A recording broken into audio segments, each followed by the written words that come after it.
Y vamos a dar paso entonces a nuestra última sesión del semestre.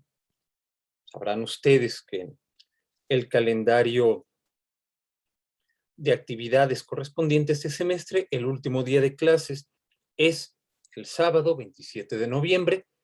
Y pues ya no tenemos a disposición más sesiones, pero creo que aunque en extensión no se avanzó como se tenía previsto, al menos en profundidad pudimos tocar muchos temas, muchas cuestiones, que de otra forma, muchas polémicas, que de otra forma no habríamos alcanzado a ver. Y para cerrar nuestro curso, quisiera volver a uno de los puntos que estaban presentes en la presentación que había elaborado justamente para la primera sesión o la sesión inaugural, que fue, gracias a sus dudas, eso hay que decirlo, que fue básicamente el punto a partir del cual comenzamos a horadar, comenzamos a excavar en las razones, en los motivos que alientan las polémicas, que alientan los debates del idealismo alemán. Voy entonces a compartir pantalla.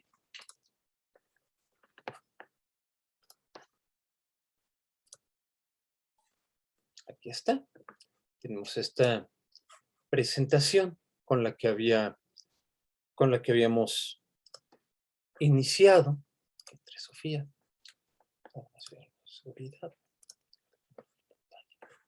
Aquí está. Esta figura de Hegel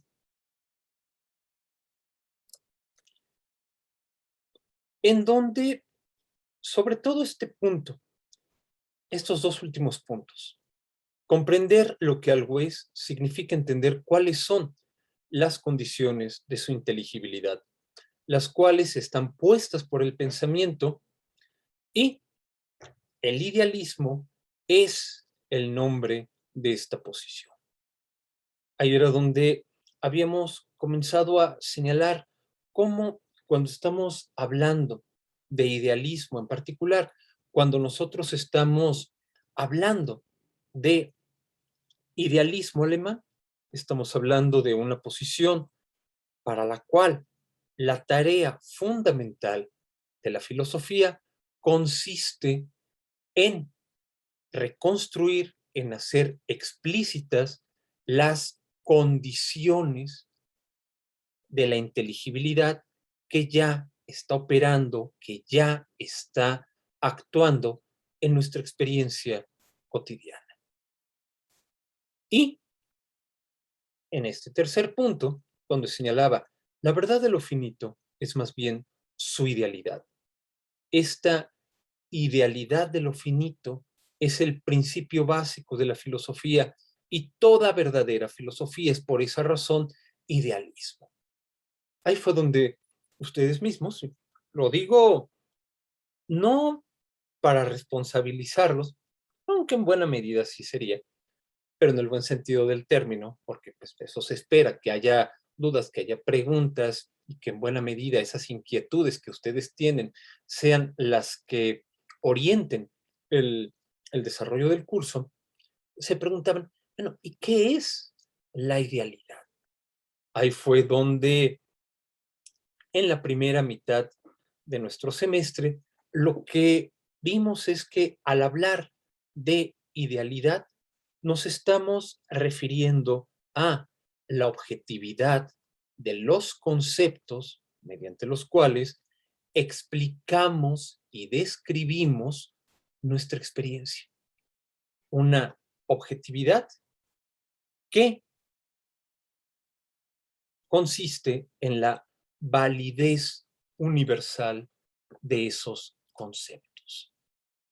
Para decirlo de otra manera, para reformularlo de otra manera, la idealidad se refiere a la validez universal de los conceptos mediante los cuales explicamos la unidad y la inteligibilidad de nuestra experiencia. Tenemos conceptos que son empíricos, tenemos el concepto empírico de lo que pueda ser un tamal, tenemos el concepto empírico de lo que pueda ser el nombre de mi mascota, etcétera. Pero hay otros conceptos, como el concepto de causalidad o el concepto de libertad o el concepto de finalidad, que no son empíricos, poseen una idealidad. ¿En qué sentido? En que su validez trasciende el momento y el lugar concretos en los cuales aparecen, en los cuales se presentan. ¿Cómo es posible? Esa es la pregunta que se hace la idealidad. ¿Cómo es posible que haya conceptos cuya validez trascienda el tiempo y el lugar concretos en el que se manifiestan, en donde surgen, en donde son capaces de explicar y orientarnos en el seno de la experiencia? Bien, no se necesita, ojo, esto es importante, no se necesita ser un idealista en el sentido del idealismo alemán para explicar la idealidad.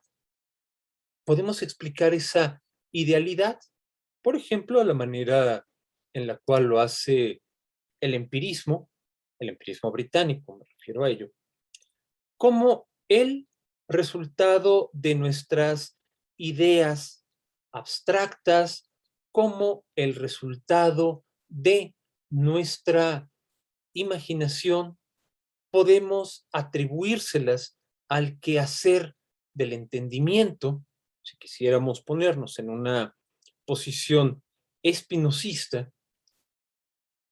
¿En dónde va a consistir? ¿En qué consiste el, el idealismo alemán?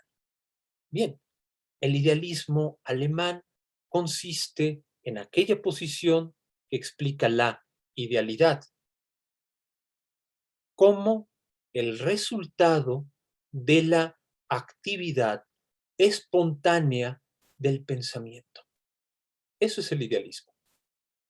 Lo que señala el idealismo, en tanto idealismo alemán, es que es la actividad del pensamiento la que produce la validez objetiva de aquellos conceptos que, provistos de universalidad y de necesidad, articulan la forma de nuestra experiencia más allá del momento, del momento histórico o del lugar, si hablamos de geopolítica, en la cual están apareciendo y surgiendo esos conceptos.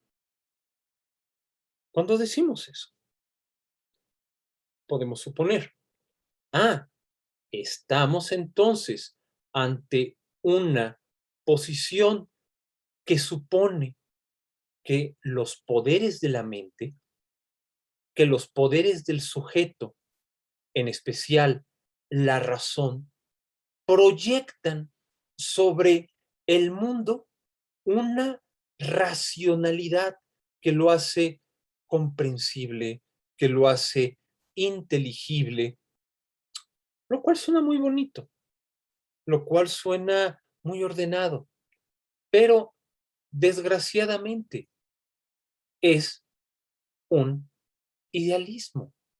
Es decir, desgraciadamente, así se podría decir, estamos ante una posición que hace caso omiso de cómo lo real tiene una realidad, una inteligibilidad propias y en esa manera la razón es impotente para poder crear, para poder producir ese orden efectivo y real con base en el cual opera y trabaja todo aquello que acontece en el mundo.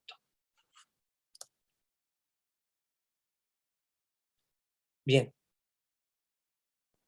si algo podemos decir a partir de lo que hemos visto en las semanas previas, es que el idealismo, cuando hablamos ya de idealismo alemán, y eso Fichte es el que nos ha dado un punto de entrada firme, el idealismo alemán no hace tal cosa. El idealismo alemán no es una posición que trate o que pretenda imponer sobre el mundo externo una racionalidad que habría nacido en la mente de quienes hacen filosofía. No, el idealismo alemán no hace eso, como lo señala e insiste continuamente Fichte. Nosotros, quienes hacemos filosofía, no somos los legisladores de la razón. Es decir, no somos los que promulgamos las leyes que la razón o mediante las cuales la razón tenga que darle forma, tenga que meter en una pecera a lo real para que esté ahí bonita, que la podamos contemplar. No, somos los historiadores de la razón. Es decir, lo que hacemos es dar cuenta de la manera en la cual nuestra experiencia tiene una constitución inteligible, la manera en la cual nuestra experiencia hace sentido. No hay, en otras palabras, para el idealismo alemán, una posición conforme a la cual habría una escisión, una separación entre mente y mundo, entre una mente que estaría provista de ciertas facultades, la facultad de representarse lo que ocurre en el mundo externo y facultades como la razón que le permiten tejer un orden a partir de esas representaciones, que permite darles un carácter general, que permite poner divisiones entre ellas para tratar de responder a cómo tenga lugar el mundo, a cómo nos afecta el mundo. ¿Quién asume eso?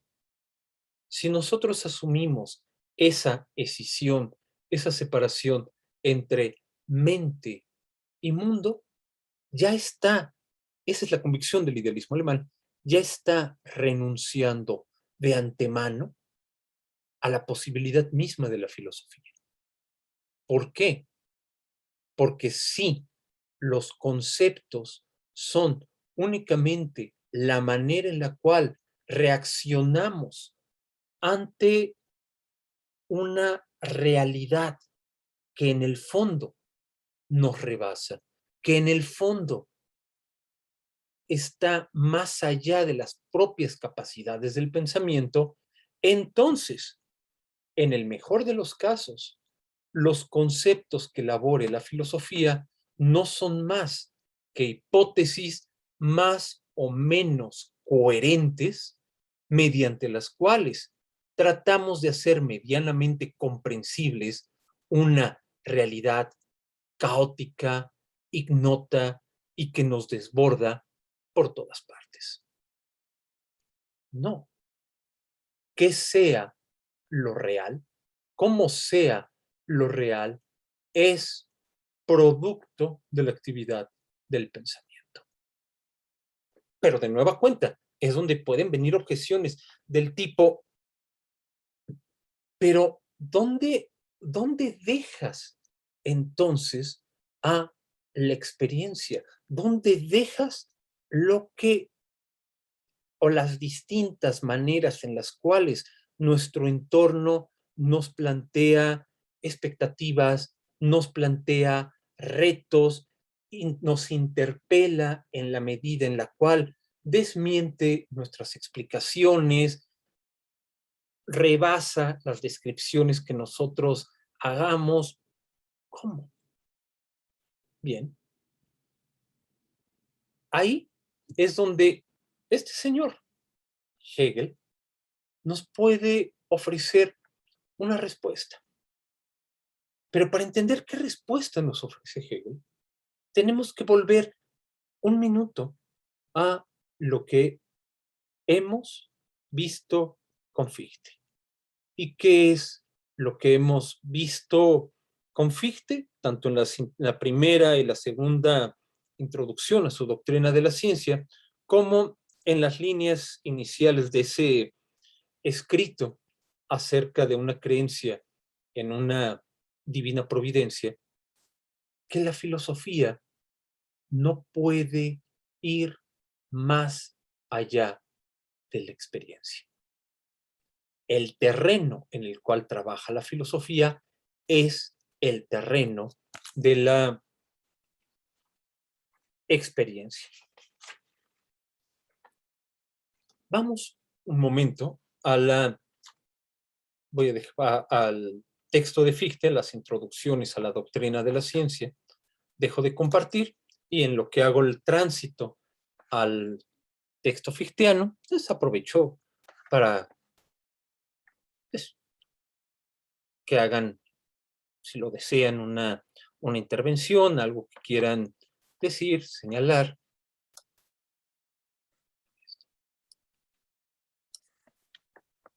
Yo tengo una duda.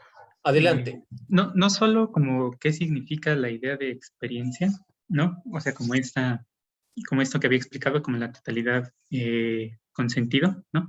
Como el concepto Erfahrung en alemán, sino que de dónde saldría, ¿no? O sea, sobre todo esa idea de como de dónde sale o qué es lo que define esta idea de experiencia, me surgió a raíz del ensayo de Benjamin sobre una filosofía futura, porque precisamente es el tema central, ¿no? El problema sobre el concepto de experiencia y, o sea, como que en la filosofía de Kant esté dominado por el problema de la ciencia, ¿no? O sea, que esté definido más bien desde la idea de experiencia que deja una ciencia, ¿no? O sea, ¿qué es lo que definiría para el idealismo alemán el concepto de experiencia? Esa es como mi duda. Muy bien.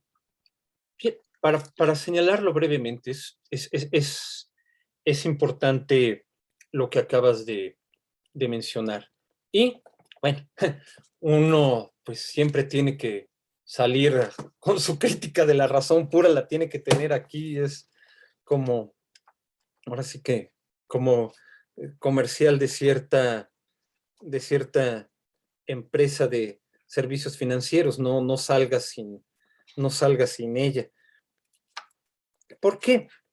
Lo que plantea el compañero es importante, debido, hay una parte en la que Kant, en la, aquí está ya, es la primera es la introducción de Kant a la crítica de la razón pura, B22. La crítica de la razón nos conduce, pues, necesariamente a la ciencia.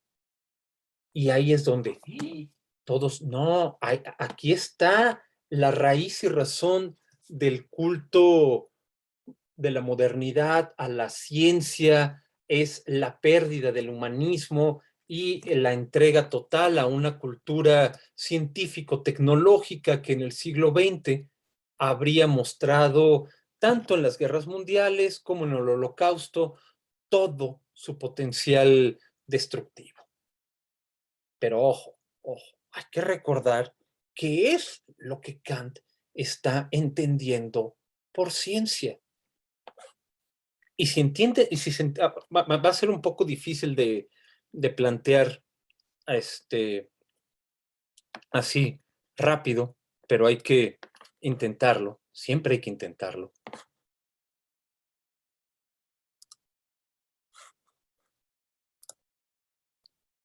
No, a ver, dejo de compartir esto, quería compartir la pizarra. Estás preguntando, ¿qué es o cuál es el principio o el fundamento a partir del cual se entiende la experiencia en este periodo?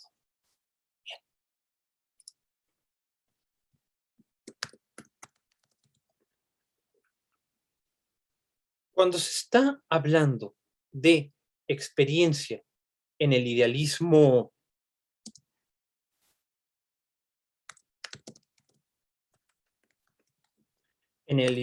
trascendental, es decir, en Kant y en el idealismo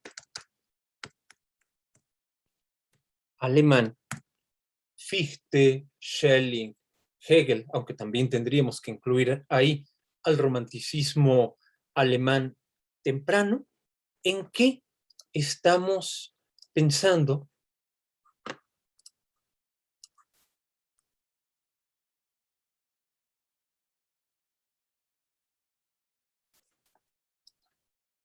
Estamos pensando en un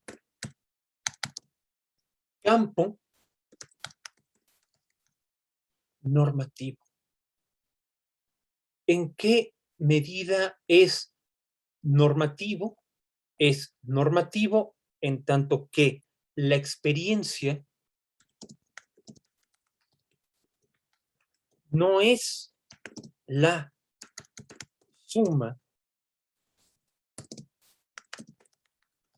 de vivencias particulares.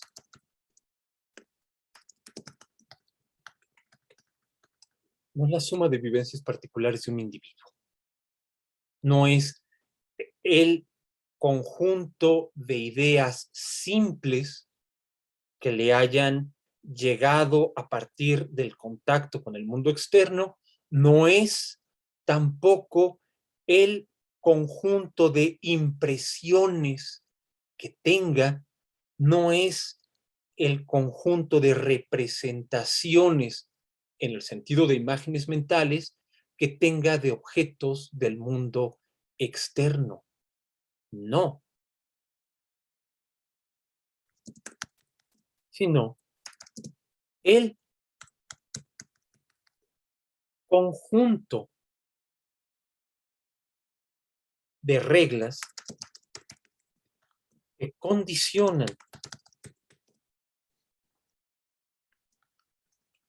a priori, y recordemos, a priori en el sentido de universalidad y de necesidad. Jamás hay que entender, cuando hablamos de este universo discursivo que forman tanto el idealismo trascendental como el idealismo alemán, jamás hay que entender el a priori en un sentido cronológico, como ese antes en el tiempo que o ese antes de la experiencia, que sería un antes en el orden del tiempo. Jamás. El a priori es un antes, no en el orden fáctico, en el orden de la validez. Reglas que condicionan a priori lo que puede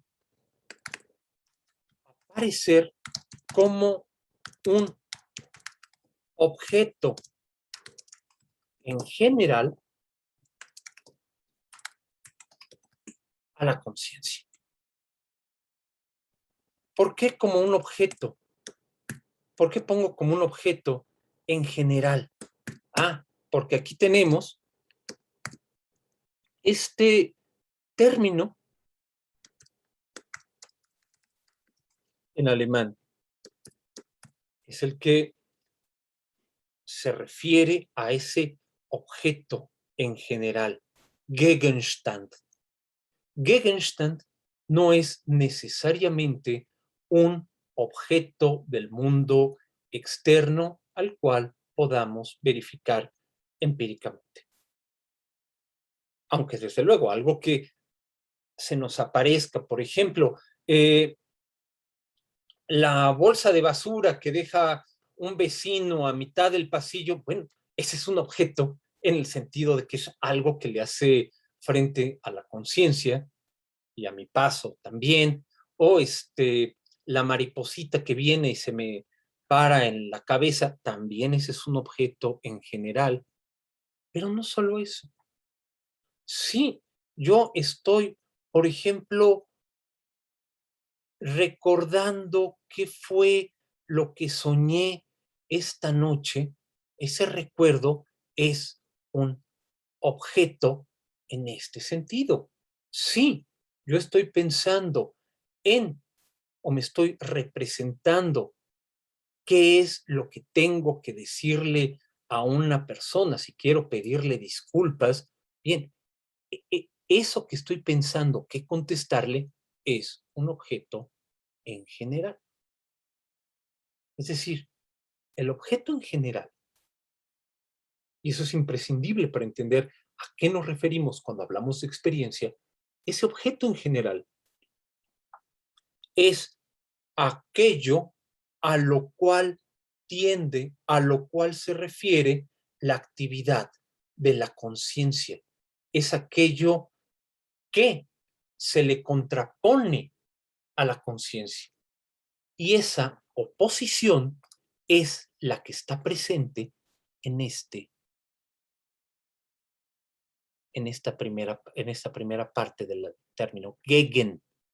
Lo gegen, que significa contra, oposición, aquello que está contra o se le opone, se le presenta a la conciencia. Uno diría, esa oposición, ese contra, limita la conciencia, pero no, al contrario, es lo que la posibilita. La conciencia, en la medida en la cual no la estamos, ni Kant ni el idealismo alemán la entienden como un tipo de objeto, como un tipo de cosa, mejor dicho, y por eso es que también pasamos 2 o 3 sesiones hablando de esta noción de espontaneidad. La espontaneidad quiere decir que la conciencia no es algo empíricamente condicionado. La conciencia es una actividad libre de hacer referencia a puntos suspensivos. Hago referencia a la bolsa de basura, hago referencia al recuerdo del sueño de esta noche, hago referencia a mis obligaciones jurídicas y morales hacia algo. La conciencia no es más que pura actividad de referirse a. Pero para que esté presente esta actividad, entonces tiene que haber algo a lo cual haga referencia. Es como si nosotros quisiéramos, dejo de compartir un segundo, como si nosotros quisiéramos hacer, eh, voy a acomodar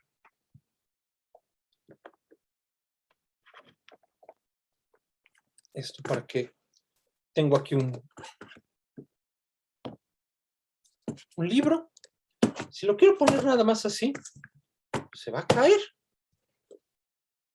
Pero ¿qué pasa?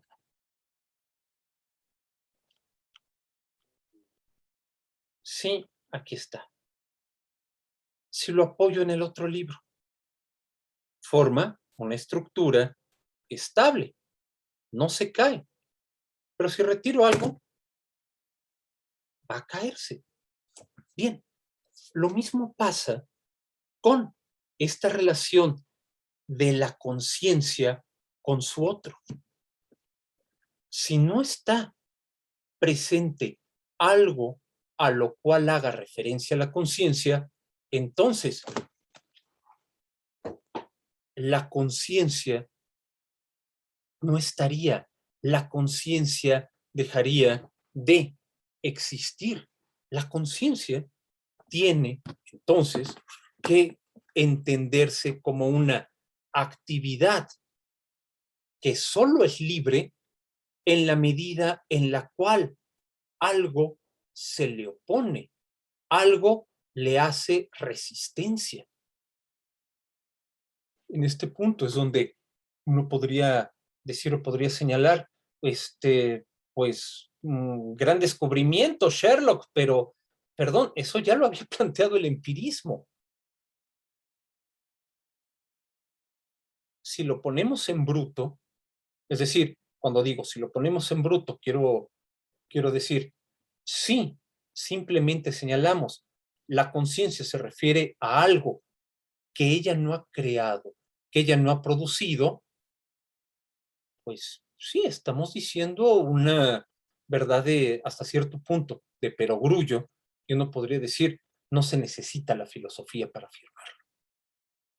Pero es distinto hacer esa afirmación como una observación procedente de nuestra percepción, que hacer esa observación en tanto una exigencia necesaria de la razón.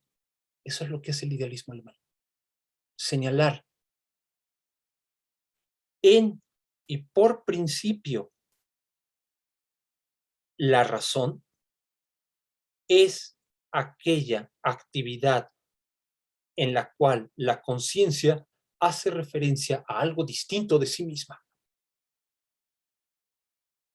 Ya no es que estemos haciendo una observación que proceda de la observación, de la introspección, como ejercicios psicológicos que puede realizar un individuo.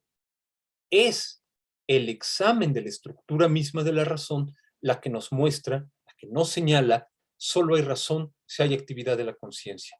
Y solo hay actividad de la conciencia si hace referencia a algo distinto de sí mismo. ¿Qué tiene que ver esto con la experiencia? Vuelvo a la pizarra.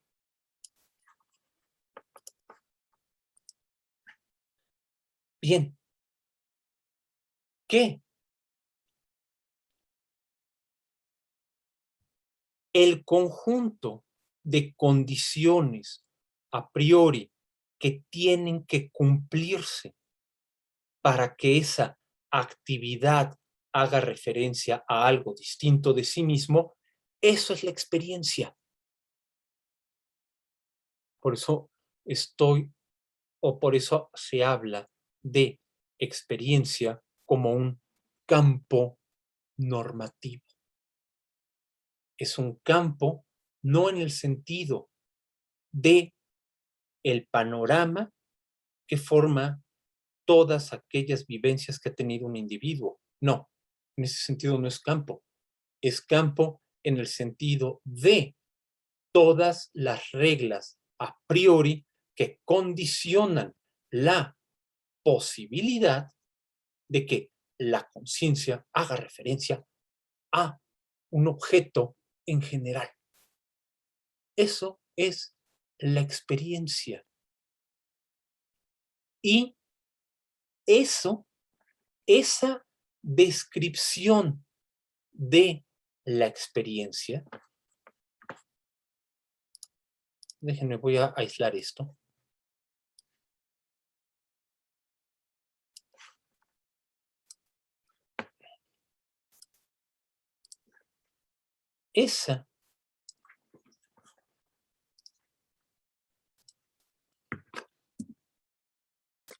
La presentación de ese campo normativo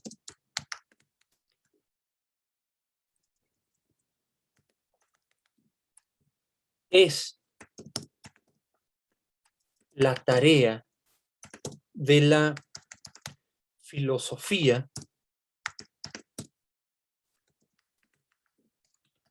en tanto ciencia. La filosofía es ciencia de la experiencia de la conciencia. ¿Qué quiere decir esto? Vamos por partes. Cuando estamos hablando de ciencia, particularmente si tomamos ese pedacito que les leía de Kant de B22, de que otra vez, porque sí, siempre causa un efecto dramático, ya sé que a Kant lo acusen pues, de todo y de todo lo imaginable. La crítica de la razón nos conduce, pues, necesariamente a la ciencia. Sí, pero ojo, no hay que entender ciencia de la manera en la cual se volvió hasta cierto punto común al grado de rayar en lo trivial, esa imagen de la ciencia como un conjunto de proposiciones verdaderas que tratan de hacer predicciones empíricamente verificables acerca de los hechos del mundo. No, es ciencia en el sentido de una forma de discurso que es capaz de justificar el por qué las afirmaciones que hace son verdaderas. Es decir, la ciencia está refiriéndose ante todo a la forma de un discurso. Es ciencia un discurso que puede dar cuenta de cuáles son sus principios, es decir, sus conceptos básicos y en qué se fundamentan. Es por esa razón que, por ejemplo, Kant y su época le negaban, ay, se me está cerrando la garganta, Kant y su época le negaban el estatuto de ciencia a la química. Para ellos la química era un arte, una tecné. ¿Por qué? No porque salieran cosas bonitas, no. Es la química era un arte en la medida en la cual era un conjunto de procedimientos, de prácticas que podían dar o podían producir enunciados verdaderos, pero no podían, no podía ella enunciar los principios con base en los cuales obtenía esos resultados verdaderos. Podía decir, bueno, pues es que así es como hemos hecho, así es como hemos visto, por ejemplo, que trabaja el sulfato de cobre, pero ¿cómo? ¿Por qué? Pues quién sabe. Así es como trabaja, así es como hemos trabajado y ha salido bien. O porque le está, en otros casos, pidiendo o tomando sus principios de otros discursos. Solo es ciencia aquel discurso que es capaz de fundamentar los principios que utiliza. En ese sentido, es ciencia. Y en ese sentido, la crítica de la razón tiene que llegar a la ciencia o nos lleva a la ciencia. ¿Por qué?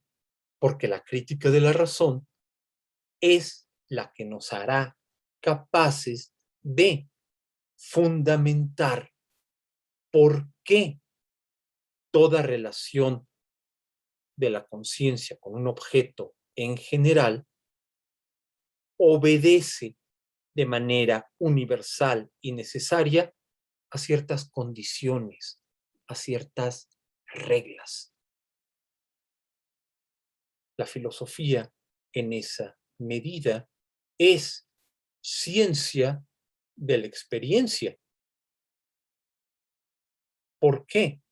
Porque la filosofía es aquella reflexión que puede mostrar los fundamentos, que puede fundamentar los principios universales y necesarios con base en los cuales puede haber algo, tal cosa como un objeto en general.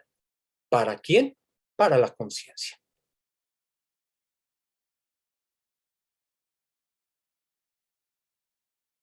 Por eso es que por eso es que para estos dos planteamientos, el idealismo trascendental, Kant y el idealismo alemán, en ambos casos la experiencia es el concepto, o podríamos decir, es el concepto fundamental, porque no podemos decir absolutamente nada de lo que sea la razón, no podemos decir absolutamente nada del conocimiento, nada de la libertad, nada de la finalidad o de la providencia más allá del terreno de la experiencia. Es decir, no podemos decir nada acerca de esos conceptos básicos para la ontología, para la ética, para la epistemología, fuera del ámbito en el cual algo puede aparecer como un objeto en general a la conciencia. Es decir, déjenme ponerlo de otra manera. Estos dos idealismos,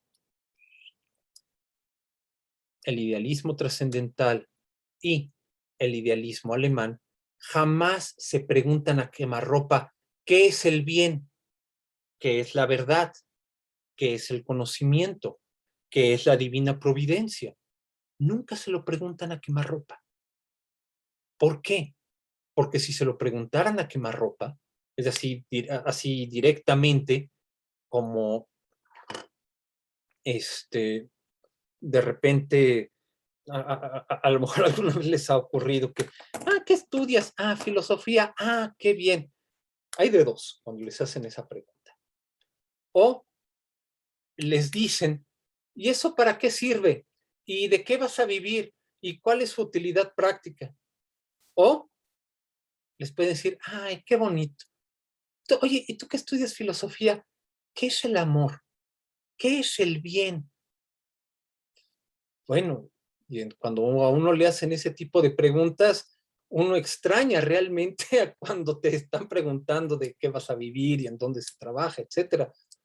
Pues por lo indeterminado. Porque es como si estuvieran suponiendo que la filosofía capta cierto tipo de objetos privilegiados, geniales, grandiosos, el bien, la justicia, el conocimiento, de manera directa.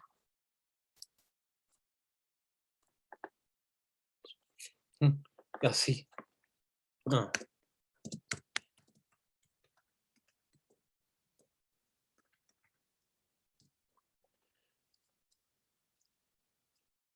Lo que hace el idealismo alemán, en contraste, es preguntarse, a ver, ¿cómo aparece el conocimiento ante la conciencia? ¿En cuál es el tipo de condiciones que necesaria y universalmente están presentes cuando la conciencia se refiere a algo en términos cognitivos? ¿O cuál es el conjunto de condiciones universales y necesarias que están operando cuando la conciencia hace referencia a algo en términos de responsabilidad, de deber moral, para señalar, momento, en todo, para que algo se presente de manera inteligible, tiene que aparecer ante la conciencia, pero no aparece siempre de la misma manera. En cada caso están operando condiciones distintas. Y eso es lo que tiene que explicar la filosofía. ¿Cómo es que el pensamiento o entendiéndolo en un nivel más básico, cómo es que en la actividad en la cual la conciencia hace referencia a algo distinto de sí mismo, operan condiciones particulares distintas, pero que no provienen del objeto, que no provienen de esa cosa externa, ni provienen de un ámbito trascendente.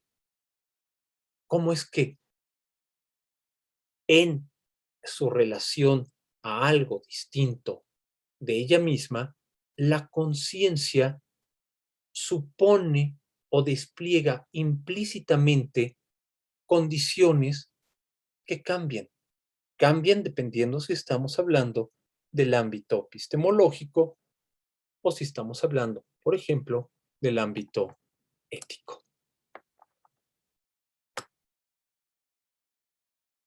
Por eso, hacer filosofía es hacer una ciencia, es hacer ciencia en la medida en la cual hay que dar cuenta de los fundamentos, de los principios a partir de los cuales la conciencia hace referencia a algo distinto de sí mismo. Y no le vamos a pedir esos principios, esos fundamentos, ni a la física newtoniana, ni a cualquier forma de mecanicismo de la época en el que estén ustedes pensando, ni se los vamos a pedir a la teología. No, hay que extraerlos de la propia conciencia.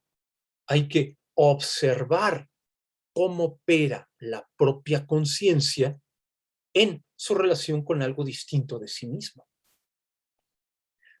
Si se entiende eso, entonces podemos, seremos capaces de entender la razón por la cual, ahora sí dejo de compartir esto para irme al texto de Fichte, seremos capaces de entender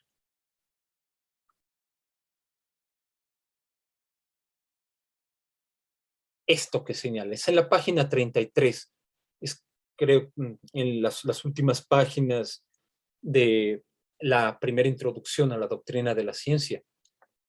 Si los resultados de una filosofía no coinciden con la experiencia, seguro que esta filosofía es falsa, pues no ha cumplido su promesa de deducir toda la experiencia y de explicarla por el actual necesario de la inteligencia.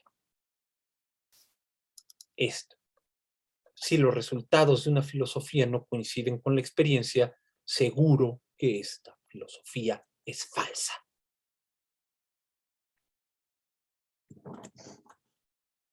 Es en esa medida el idealismo alemán se le tiene que entender como una rabiosa defensa de nuestra experiencia. ¿De qué habla la filosofía? Habla de nuestra experiencia. ¿Para qué? Para mostrar cómo, si nuestra experiencia es posible, es porque implícitamente están operando normas, reglas que regulan cómo la conciencia hace referencia a algo distinto de ella misma.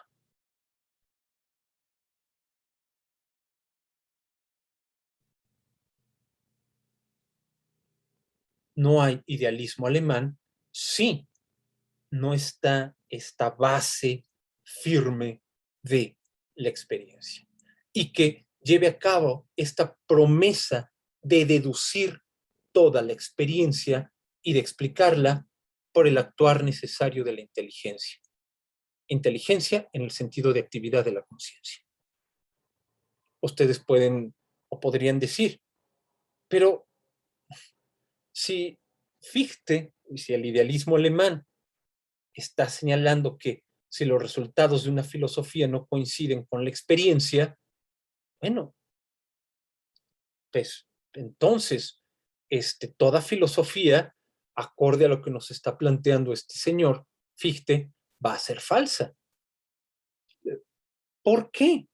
Bien, porque yo en la experiencia nunca me he encontrado a tal cosa como la libertad. Pues no, en la experiencia, pues veo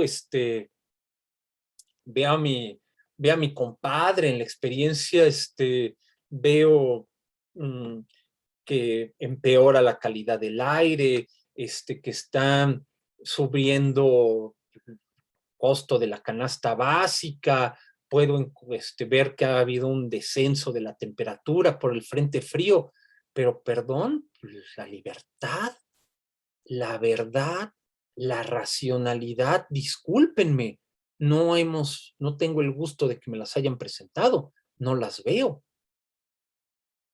Bien, esa objeción es válida o sería válida sí y solo si estamos pensando en la experiencia en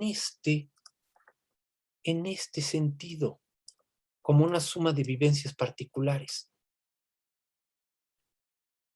En ese sentido, pues desde luego, en la experiencia no vamos a encontrar jamás como un como una cosa a la verdad, a la finalidad, a la racionalidad, nunca las van a encontrar. Pero si entendemos a la experiencia como un campo normativo, es decir, como un conjunto de reglas que condicionan a priori cómo la conciencia hace referencia a algo distinto de sí mismo, la cosa cambia. Ese era el punto que habíamos comenzado a ver en ese ensayo sobre acerca del fundamento de una creencia en una divina providencia, que no necesitamos introducir hipótesis de, vamos a suponer que los individuos tienen una creencia en una divina providencia. No, es algo, esa creencia es algo que ya encontramos, o al menos que pues, en la época de Fichte se encontraba aún de manera mayoritaria en la sociedad, que los individuos tenían efectivamente esa creencia en una divina providencia. O no necesitamos introducir la hipótesis de, vamos a suponer que estamos haciendo juicio, que hay algo llamado juicios morales. No, hacemos, de hecho, juicios morales. Y decir, fulano de tal es una mala persona porque es un incontinente, porque se deja llevar por la concupiscencia, etcétera, o alguien más es virtuoso por tal o cual razón. De hecho, estamos haciendo juicios morales. O cuando nosotros decimos, es que a tal persona no debieron darle el puesto porque no sabe nada, no conoce nada. Uno puede decir, oye, pero sí sabes, tú le preguntas si sabe hacer el procedimiento, etcétera. Uno puede decir, porque sabe cuál es el procedimiento, se lo han enseñado, pero no entiende las razones. Cámbiale tantito el escenario y no va a saber qué hacer. Bien, cuando una persona señala eso, entonces implícitamente está ya asumiendo que hay una diferencia entre decir cosas verdaderas o hacer cosas verdaderas, correctas, y conocer cómo se hace algo de manera correcta o conocer por qué algo es verdadero. En otras palabras, los criterios a partir de los cuales en la vida cotidiana discernimos entre qué entra en el terreno del conocimiento y qué entra en el terreno de la moral, qué es lo que caracteriza a una acción como ética o qué es lo que distingue propiamente a algo como conocimiento o por qué puedo tener una creencia en una divina providencia a pesar de que sepa que no hay ni puedo esperar que me den una verificación los científicos o los arqueólogos acerca de la existencia de Dios. Bien, eso muestra que la experiencia tiene ya un orden que opera a partir de ciertas condiciones. Esas condiciones son las que la filosofía trata de hacer explícitas. ¿Cómo es que, de hecho, nuestra relación en el mundo y hacia el mundo está ya constituida por ciertas condiciones cuya estructura de validez tenemos que hacer explícitas? Eso es lo que quiere decir Fichte cuando hace este señalamiento de que si los resultados de una filosofía no coinciden con la experiencia, seguro que esta filosofía es falsa. Lo que tiene que hacer la filosofía es mostrar cuáles son los principios, es decir, cuáles son los conceptos básicos que ya están estructurando la manera en la cual nos orientamos en el mundo.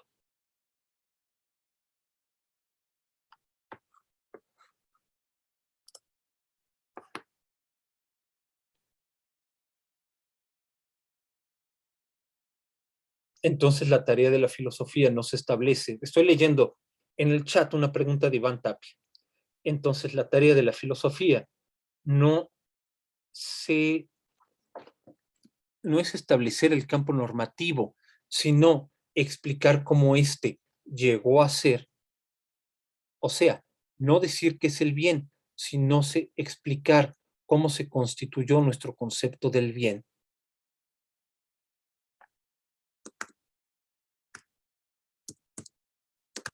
Bien, en lo general,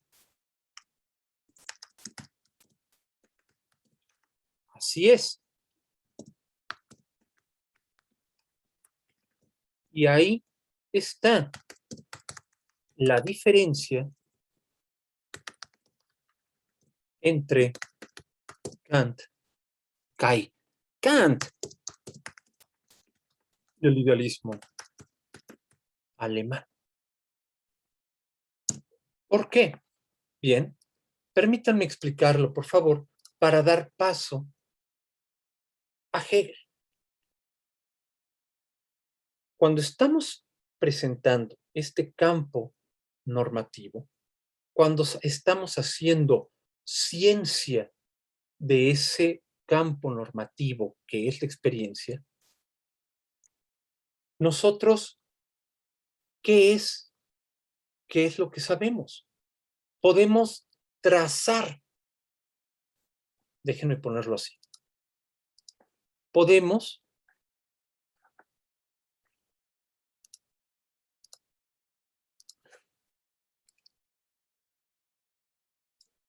vamos a preguntarnos lo siguiente.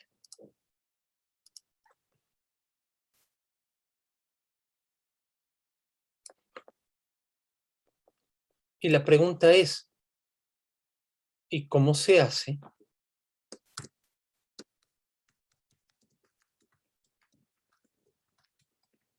Se hace esta ciencia de la experiencia, de la conciencia. Bien, algo sabemos, o al menos para movernos en este terreno hay algo que tenemos que hacer. Cuando se hace esta ciencia de la experiencia de la conciencia, no estamos preguntándonos, ¿y cómo opera a nivel neuronal la conciencia? Si pudiéramos escanear la actividad del cerebro cuando está haciendo juicios morales y mostrar cómo esta actividad pone en marcha áreas del cerebro distintas a cuando estamos haciendo juicios epistemológicos, sabríamos mucho. No, no. ¿Por qué? Porque no estamos hablando de la conciencia a la manera de cierto tipo de objeto perteneciente a la naturaleza. Estamos hablando de la conciencia como una actividad espontánea. En ese sentido, qué bueno que tengamos neurociencias, desarrollémoslas, etcétera, pero es distinto. Cuando este periodo habla de conciencia, está pensando no en la actividad que lleva a cabo un individuo con base en las capacidades de su cerebro. Estamos hablando de una actividad de hacer referencia a. Estamos preguntándonos, en otras palabras, ¿cómo es posible la referencia significativa provista de sentido hacia algo? Bien, tenemos de dos sopas en este escenario. Una nos lleva a Kant. ¿Qué es lo que hace Kant? Bien, quiero retomar lo que mencionaba su compañero en el chat. No me sale el chat.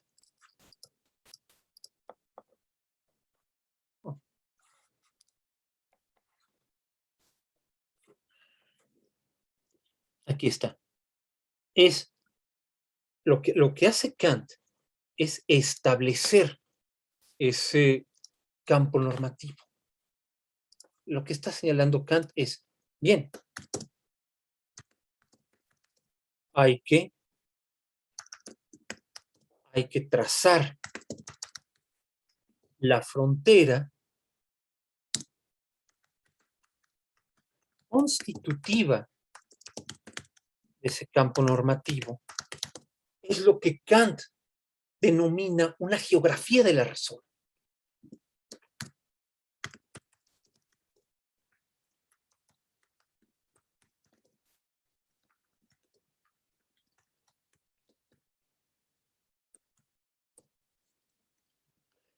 Hay que trazar la frontera constitutiva de ese campo normativo a partir del fundamento, este es otro término kantiano, del fundamento subjetivo de diferenciación. Es decir, a partir de la manera en la cual nosotros hacemos subjetivamente diferenciaciones, a partir de la manera en la cual, de hecho, nosotros nos orientamos en el pensamiento. Hay que trazar cuál es ese campo normativo. ¿Cuál es el problema? ¿Dónde está la gran diferencia entre Kant y lo que hará el idealismo alemán? Al idealismo alemán, desde Fichte hasta Hegel, pasando por pasando por Schelling, y podríamos decir, yo me atrevería a decir, es una convicción de todo el periodo que está presente en el idealismo mágico de Novalis, en la crítica de la economía política de Marx, en la comunicación indirecta kierkegaardiana. Hasta ahí llega. Bueno, no, no que ya después no esté, no, sino que para que vean lo extenso que es.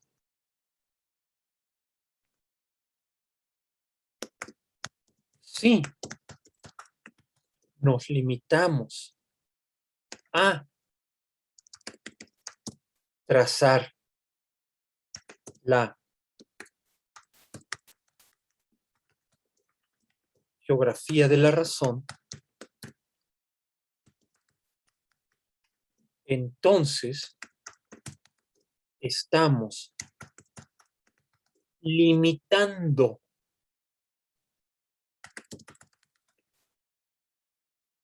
la ciencia a su anclaje empírico. ¿Cuál es el anclaje empírico? Lo que aquí y ahora entendemos por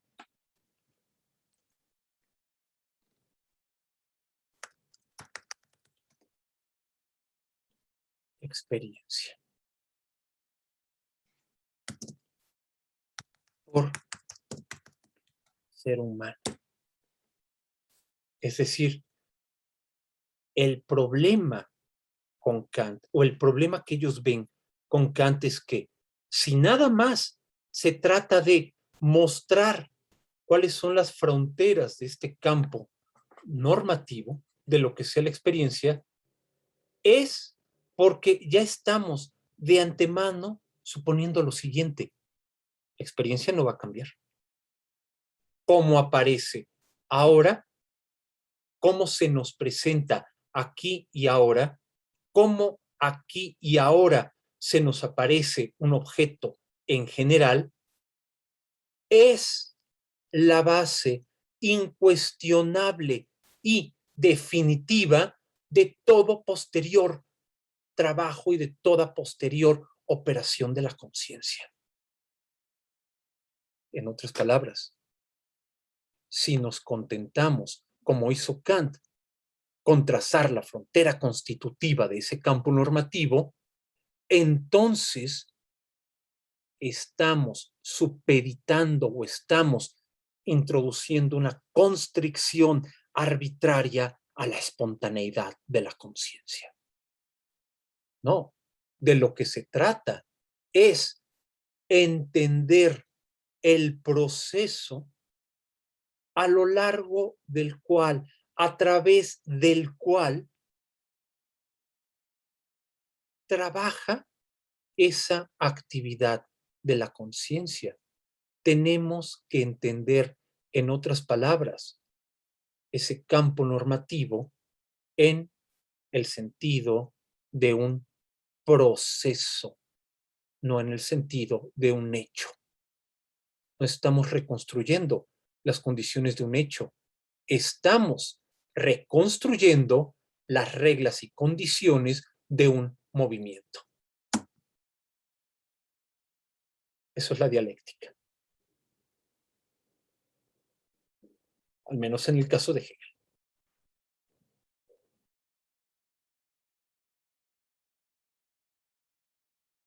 En otras palabras, vean, voy a decirlo así, a ver si se comprende el, el matiz. ¿Qué tienen en común Kant y el idealismo alemán? Lo que tienen en común es la idea de que la filosofía es ciencia. La filosofía no es un conjunto de opiniones mediante las cuales expresamos, acorde a nuestro muy cambiante estado de ánimo, que sea el mundo, cuál sea nuestro lugar en él. No, la filosofía es ciencia. Es decir, la filosofía es aquella reflexión que muestra cuál es la estructura interna de nuestra experiencia y es capaz de justificar los principios con base en los cuales pone de manifiesto tal estructura. Ese es un punto en general. En esa medida, están compartiendo también la idea conforme a la cual la tarea de la filosofía es entonces mostrar cómo y por qué la estructura de la experiencia es comprensible únicamente si mostramos las condiciones a priori a partir de las cuales puede aparecer algo como un objeto en general a la conciencia. Investigar lo que es la conciencia no es investigar la propiedad mental o las propiedades mentales de un individuo. Eso es lo que parece ser que a las neurociencias les ha costado tanto trabajo entender. No. Si estamos entendiendo qué es la conciencia, lo que estamos entendiendo, o lo que nos estamos preguntando es cómo es posible la referencia significativa, inteligible, hacia algo. En eso coinciden. La diferencia está en que mientras Kant lleva a cabo esta tarea preguntándose, dado que nuestra experiencia tiene una forma inamovible y que no va a cambiar, ¿cuáles son entonces sus condiciones necesarias? Ese es Kant. ¿Qué se pregunta el idealismo alemán? Dado que hay ciertas condiciones necesarias a las cuales está sujeta toda actividad de la conciencia, entonces, ¿qué configuraciones de la experiencia son posibles? ¿Y qué formas concretas de investigación científica, de relación o de relaciones políticas son inadmisibles, son irracionales en tanto están negando esas condiciones a partir de las cuales trabaja la conciencia? Vean esa diferencia. Kant asume, dado cierto fundamento subjetivo de diferenciación, o ese fundamento subjetivo de diferenciación, la forma en la que experimentamos el mundo no va a cambiar. Es un hecho. Bien, a partir de ese hecho, ¿cuáles son sus condiciones necesarias? Lo que hace el idealismo alemán es, a ver, no, dado que reconstruimos ciertas condiciones necesarias de la actividad del pensamiento, entonces, ¿qué formas de la experiencia concreta son posibles y qué formas de organización política, religiosa, científicas la obstaculizan? Por eso es que para el idealismo alemán no hay razón sin revolución. ¿Por qué? Porque la propia razón, su propia estructura, es la que nos impele a, un momento más, Joliván, es la que nos impele a poner en cuestión la manera en la que actualmente se lleva a cabo la experiencia. Ese es El punto, por ejemplo, solo por poner un ejemplo, ojo, ese es el punto en el cual y por el cual la crítica de la economía política que lleva a cabo Marx es deudora hasta grados inimaginables por Coppel o por aboneros de Electra del idealismo alemán. ¿Por qué?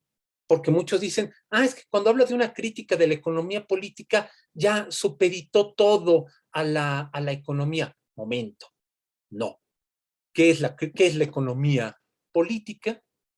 Desde su surgimiento en el siglo XVIII, la economía política es aquella reflexión sobre cómo se lleva a cabo la gestión, el manejo del oikos, del lugar propio, en este caso, de un reino, teniendo como punto de vista el sistema de las necesidades. Pero no es el sistema de las necesidades únicamente el de que, pues necesitamos agua y gas y electricidad. Sí, todo eso son necesidades, pero son necesidades en el sentido de necesidades para una vida autónoma y autoconsciente. La crítica de la economía política es entonces una exposición de todo el sistema de conceptos dentro del cual y por el cual sería posible llevar a cabo una vida autónoma y autoconsciente. Es decir, cómo, dadas ciertas condiciones de lo que sea la vida autoconsciente y la vida autónoma, podemos y debemos poner en tela de juicio formas concretas de relación social que imperan en nuestra experiencia. Ahora sí, Juan Iván, perdón. Es una duda rápida. No, es que no acabo de entender la diferencia entre las neurociencias y, por ejemplo, el idealismo. Bien, Hasta donde entendí era explicar el proceso de la razón, ¿no? Pero no entendí las diferencias sutiles. bueno, es que podríamos decir, no tanto una diferencia sutil, es una diferencia de fondo. A juicio de las neurociencias, la filosofía ha sido incapaz de explicar qué tipo de objeto es la mente. En cambio, lo que está señalando el idealismo alemán es, a ver, momento, de entrada, de principio, cuando estamos hablando de conciencia, no estamos hablando de mente, no estamos hablando de cierto tipo de objeto. Estamos preguntándonos por un proceso. Ahí es donde está la diferencia. En el chat, Bruno, en otras palabras, Kant afirma que para tener esta experiencia necesitamos tal y cual condiciones. El idealismo alemán vendría a preguntar qué experiencias posibles, más allá de esta, dada aquellas condiciones necesarias. En lo que dices del idealismo alemán, sí, tienes razón. En Kant, ahí sí quiero introducir una precisión a lo que estás diciendo. Más bien es que para Kant podemos identificar ciertas condiciones a priori, dado que esta experiencia que tenemos es la única posible. No podemos imaginarnos otra, o no es concebible otra, dado que la manera en la cual tenemos la experiencia es ya un hecho, ¿cuáles son sus condiciones? En cambio, para el idealismo alemán, dado que la experiencia está sujeta a condiciones, entonces preguntémonos cómo el movimiento, el proceso de relación y de concatenación de esas condiciones nos obliga necesariamente a plantear la pregunta, ¿qué experiencia o qué otra experiencia es posible? Esa es la razón por la cual el idealismo alemán está a la base de la teoría crítica del siglo XX.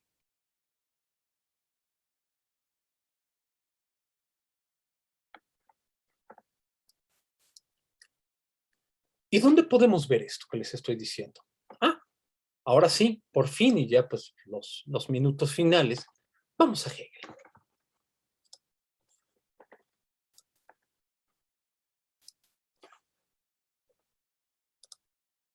¿Y qué es lo que vamos a encontrar en este ensayo? ¿Quién piensa abstractamente? Voy a compartir pantalla.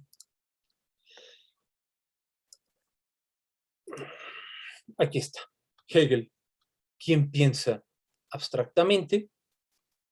Agradeciendo es el trabajo que llevaron a cabo Gustavo Macedo, María del Rosario Acosta, quienes hacen la introducción, traducción y notas de este texto que estamos viendo. Bien. ¿Qué dice Hegel? Pensar abstractamente, sálvese quien pueda. Ya escucho exclamar a uno de los traidores comprados por el enemigo, pregonando que este ensayo será un discurso de metafísica, pues metafísica es la palabra, al igual que abstracto y casi también pensar, de la que todo el mundo huye, más o menos como de alguien atacado por la peste. ¿Por qué? Pero no es tan malo que haya que explicar aquí qué sea pensar y qué sea abstracto.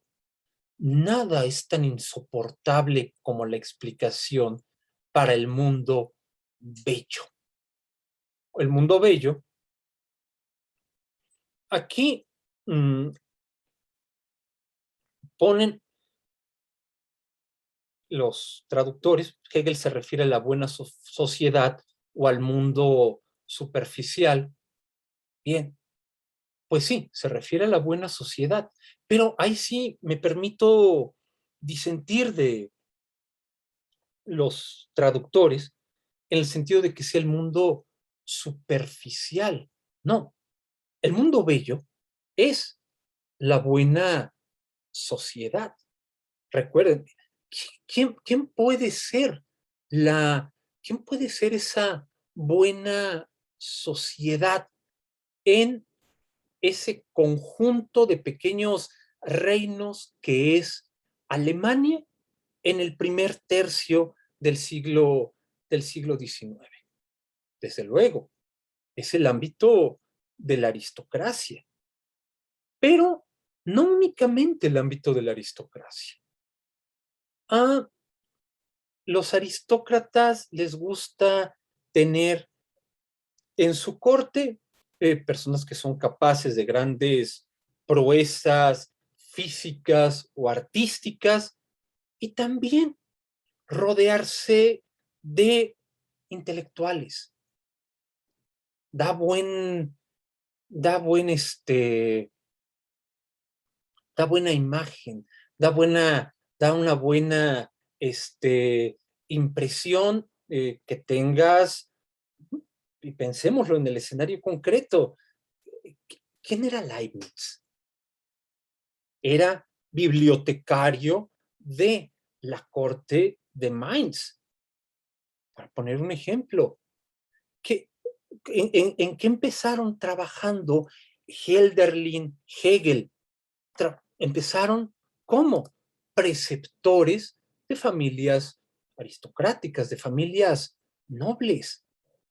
A la buena sociedad le gusta tener intelectuales, le gusta rodearse de personas que se mueven en el ámbito de, de la, del conocimiento, del saber. En ese sentido, no es que sea únicamente un mundo superficial. El mundo superficial es el mundo que vive enteramente para las marcas, que si a veces es dolce, a veces vulgari, etcétera. No, no es ese mundo superficial, es un mundo culto. Tengan en cuenta esto. Es un mundo culto, es un mundo ilustrado, donde se compran libros, se leen, no nada más se almacenan, se leen y se discuten. Ese es el mundo de la bella, ese es el mundo bello. Pero ven entonces, qué curioso es que para ese mundo bello, nada es tan insoportable como la explicación. Puede sonar contradictorio. ¿Cómo es que un mundo ilustrado, cómo es que una esfera que aprecia y promueve la cultura, nada le sea tan insoportable como la explicación, y que cuando ven esto de pensar abstractamente, pues sálvese quien pueda? ¿Cómo está eso? Es, es contradictorio.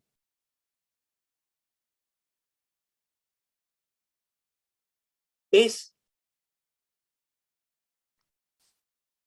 debido a que ese mundo bello, ese mundo ilustrado y culto, quiere disponer del conocimiento de manera directa. Supone que el conocimiento es, y cuando hablo de conocimiento no me refiero únicamente al ámbito teórico, al ámbito de lo que nos pueda decir la física, la astrofísica o la geología, no, de lo que nos pueda decir la filosofía, la historia, la crítica literaria. Es algo que tiene que estar tan al alcance de la mano como la botella de vino en la que tengo aquí enfrente y que puedo, bueno, metafóricamente, ya quisiera yo tener aquí una, y rellenar de nuevo mi copa. Que me empiecen a dar explicaciones. No, no, no, no, no, no, no, no, no me vengas así, no me vengas con que me quieras dar una, explicación de por qué, por ejemplo, las crisis que vemos en los países del norte de África o en Grecia o en Siria tienen que verse desde una perspectiva de largo plazo del Mediterráneo como unidad, de la historia en el sentido de larga duración. No, no, no, no me vengas ahorita con Brodel, no, no. Es la primavera de los pueblos árabes. Ya, felices. ¿Qué no lees noticias? ¿Qué no lees el New York Times? Es la primavera de los pueblos árabes. Ya, seguimos hablando, cosas cultas, eh, etcétera. O tal problema de racismo y etcétera. No, no, es por culpa de Trump. Es la manera en la que las fake news le dieron totalmente el triunfo a Trump. No, pero mira, es mucho más complejo. No podemos tener una visión tan simplista del electorado estadounidense. No, no, no, no, no, no quiero explicaciones. Quiero esta imagen. Punto. Sí quiero conocer.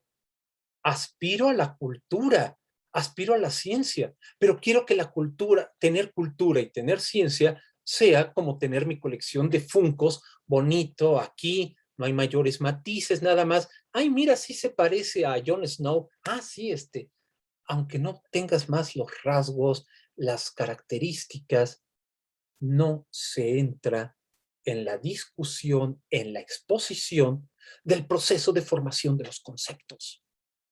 Eso es lo que hace la bella sociedad. Por eso reniega de la explicación. Es más fácil, sí, cuando le preguntas, oye, pero ¿de qué manera podemos entender cómo se produce el proceso de reconocimiento intersubjetivo? Ah, mira, es como la película de Abraham Lincoln que te contaron una película, ya. Con la película ahí ya entiendes todo el proceso, ya no tienes que entrar a discusiones histórico-sociológicas, económicas, sobre, por ejemplo, el conflicto entre norte y sur en Estados Unidos. Ya, tienes la imagen que te da la película y que te lo explica, o que te dio el filósofo o la figura intelectual en turno. Es decir,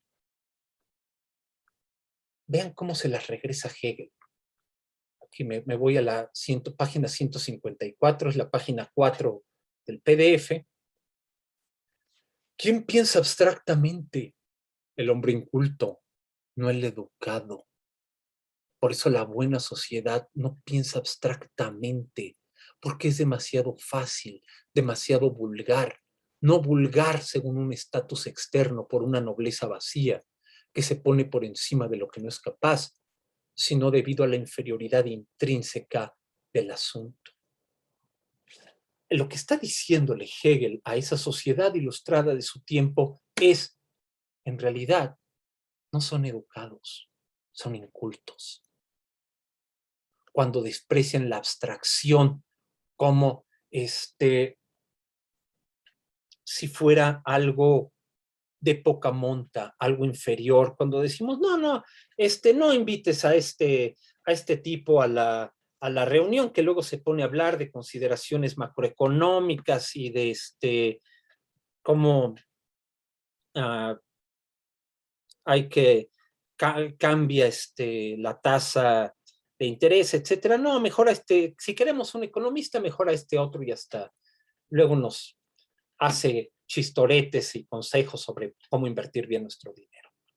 Bien, esa buena sociedad que se presume culta, en realidad no lo es, no es educada, es inculta. ¿Por qué? ¿Qué es lo que hace quien piensa abstractamente? Bien, quien piensa abstractamente, contrario a lo que podría suponerse, es darle la espalda a la experiencia. Es suponer que aquello que hay, que aquello que se piensa, consiste en una característica o un conjunto homogéneo, coherente de características.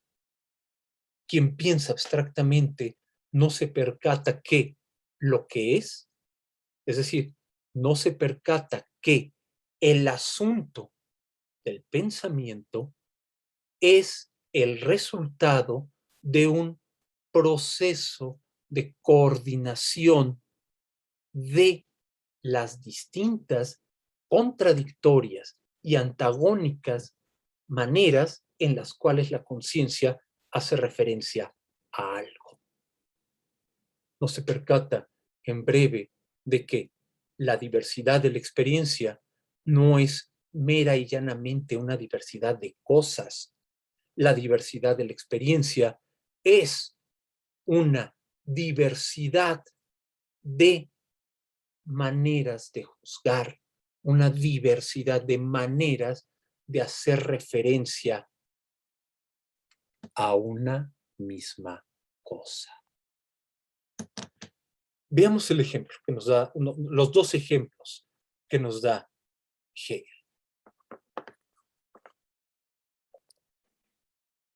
Solo necesito aducir algunos ejemplos para mi tesis. ¿Cuál es su tesis? Que quien piensa en abstracto es alguien inculto, no una persona educada. Solo necesito aducir algunos ejemplos para mi tesis, ante los que todo el mundo convendrá que la confirme. Un asesino es conducido al patíbulo. Para el común de la gente, él no es más que un asesino. Algunas damas quizás hagan notar que es un hombre fuerte, bello e interesante. El pueblo, sin embargo, considerará terrible esta observación. ¿Qué belleza puede tener un asesino? ¿Cómo se puede pensar tan perversamente y llamar bello a un asesino? No soy sin duda mucho mejores. Esta es la corrupción moral que prevalece en las clases altas, añadirá quizás el sacerdote, quien conoce el fondo de las cosas y los corazones. Es decir, para quien piensa abstractamente, ese hombre que va camino al patíbulo no es más que un asesino. Hay una sola y única característica que lo determina por completo. ¿Cuál? Ser un asesino, nada más. Porque es darle la espalda a la experiencia. Es darle la espalda a la experiencia en la medida en la cual quienes suponen o quienes afirman que ese hombre no es más que un asesino, ¿qué están suponiendo? Que hay una y solo una manera verdadera en la cual la conciencia puede hacer referencia a algo. La conciencia puede hacer referencia a algo de múltiples y distintas maneras, pero solo una es verdadera. Todas las otras tienen que ser rechazadas, tienen que ser eliminadas como falsas, como erróneas, como corruptas, solo una.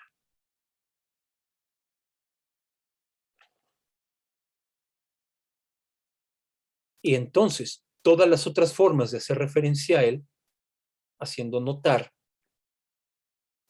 que es un hombre fuerte, bello e interesante, tienen que condenarse, diríamos en los términos actuales. Hay que cancelar, tenemos que cancelar a esas damas que lo llamaron fuerte, bello e interesante. ¿Por qué? Porque no están diciendo la cosa como verdaderamente es. Por eso hay que cancelarlas.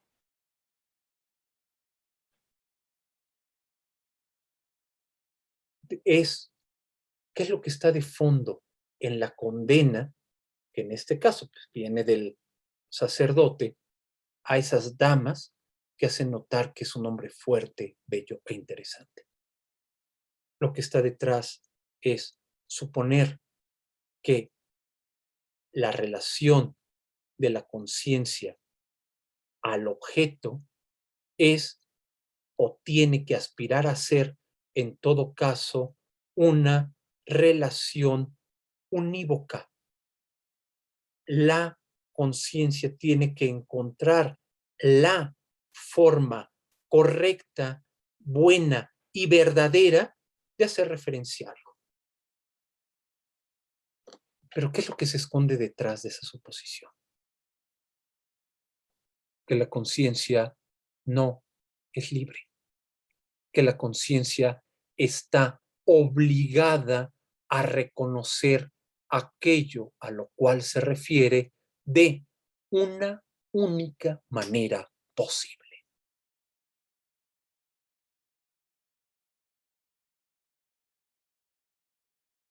La conciencia no es libre. Vean, no es que Hegel esté invitando al relativismo. No es que, ay, no, qué fuerte, qué bello es, ya lo quiero para portada del País Semanal o de Hola, no, perdónenle la vida. No está proponiendo eso.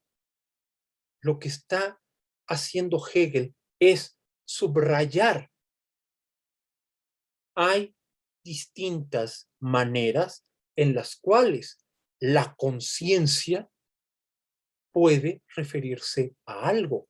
¿Por qué? Porque la conciencia es libre, porque la conciencia no es un espejo de la naturaleza que refleja una esencia intrínseca en las cosas. La conciencia es la actividad que define y determina el objeto al cual se refiere por medio de la manera en la cual se está dirigiendo ese algo. No está diciendo, no, vamos a perdonarle la vida o vamos a llorar por él y vamos a mandar decirle misa no sé cuántos días seguidos. No, Es un asesino. Y vas al patíbulo. Pero preguntémonos entonces, ¿cómo y de qué manera la conciencia es capaz de establecer límites y diferencias entre las distintas maneras de hacer referencia a algo? ¿Cómo tanto la referencia a ese hombre es un asesino y un asesino condenado a muerte, y la referencia hombre fuerte, bello e interesante pueden coexistir perfectamente? ¿Y por qué pueden coexistir? Porque son, no solo porque son el resultado de la actividad de la conciencia, sino porque la conciencia es la que coordina, o mejor dicho, la que el pensamiento es el que tiene la tarea de coordinar las distintas maneras de hacer referencia a algo.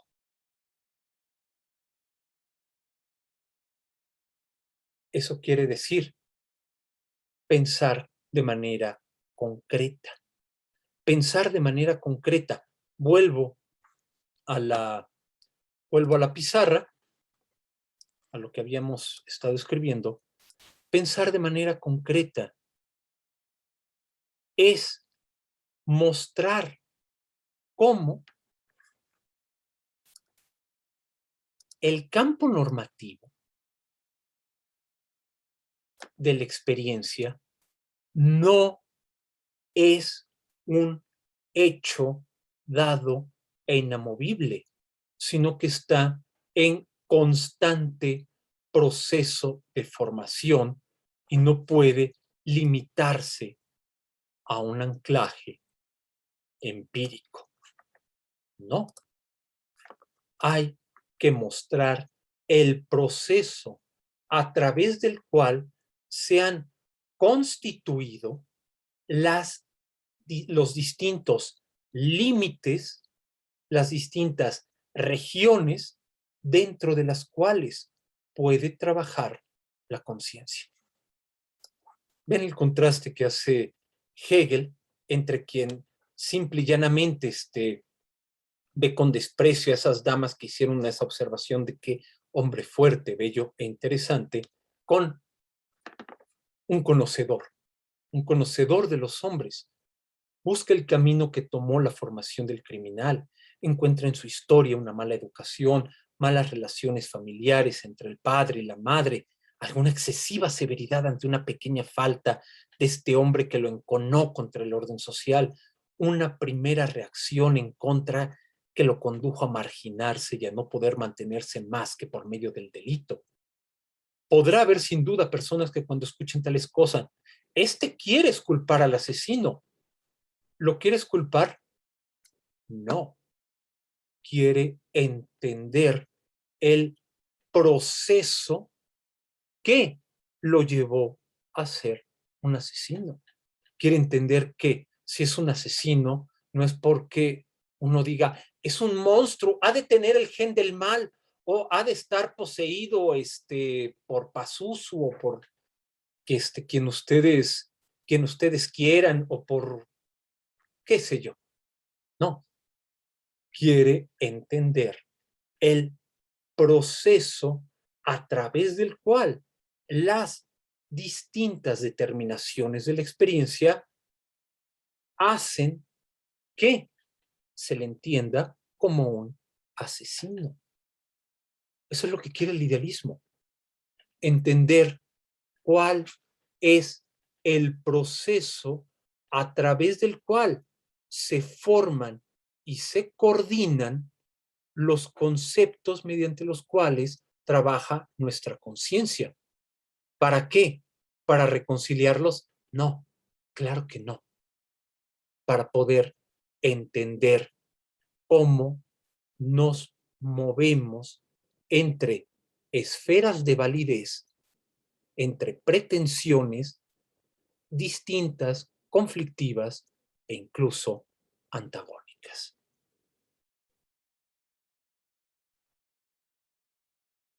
Por eso, esto significa pensar abstractamente, no ver en el asesino más que esto, abstracto, que es asesino, y mediante esta simple propiedad, anular en él todo remanente de la esencia humana. No busques culparlo, no culpa decir no es un asesino, perdónenlo, no.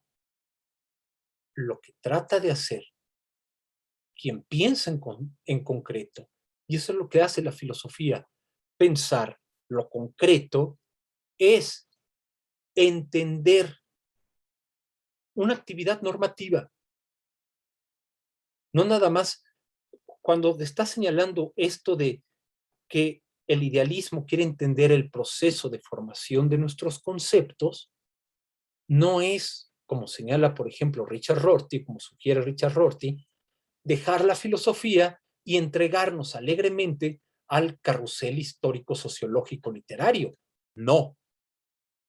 Entender el proceso significa entender cómo la actividad del pensamiento produce las distintas maneras de hacer referencia a algo y las coordina. Pensar en esa medida no es, o el pensamiento no es la aprehensión de lo verdadero, como si lo verdadero estuviera ahí a la espera de ser captado por la conciencia. No, el pensamiento es un proceso de diferenciación de conceptos. Ese proceso de diferenciación posibilita distintas maneras en las cuales la conciencia hace referencia a algo y entender cómo ese proceso de diferenciación, cómo esos distintos ámbitos se coordinan, se escalonan. Esa coordinación de ámbitos heterogéneos, eso es el espíritu.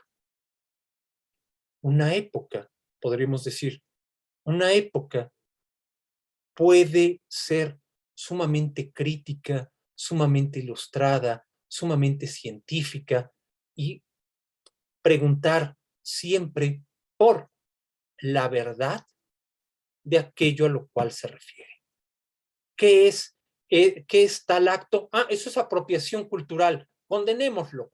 ¿Qué es otro acto? Ah, es una expresión del imperialismo. También vamos a condenarla. ¿Y dónde va esto? Ah, eso entra dentro del conocimiento científico. Y esto otro, esto pertenece al ámbito de la sociología. Una época puede ser sumamente racional en la medida en la cual invoca razones para justificar por qué considera algo verdadero o moralmente condenable. Pero esa época puede carecer perfectamente de espíritu.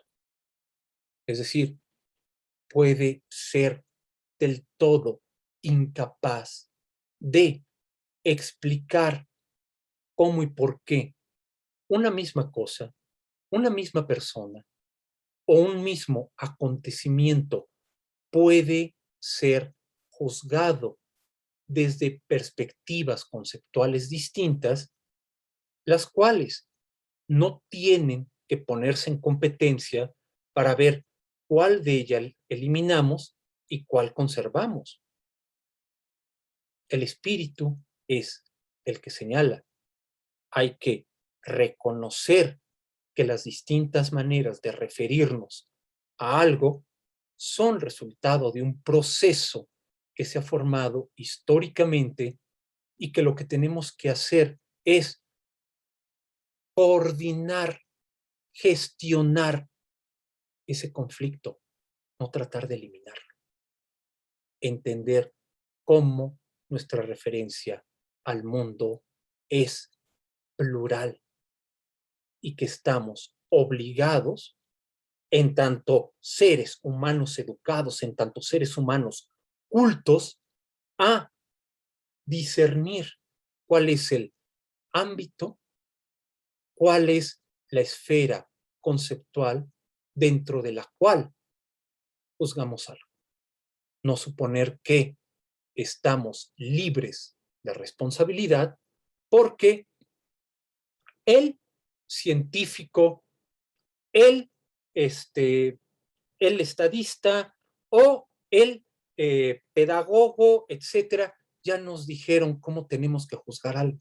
No, cómo juzgamos nuestro mundo es y tiene que ser nuestra responsabilidad. ¿Por qué? Porque el mundo, en tanto totalidad de la experiencia, no tiene una forma unívoca. Esa es la convicción del idealismo alemán. Y bueno.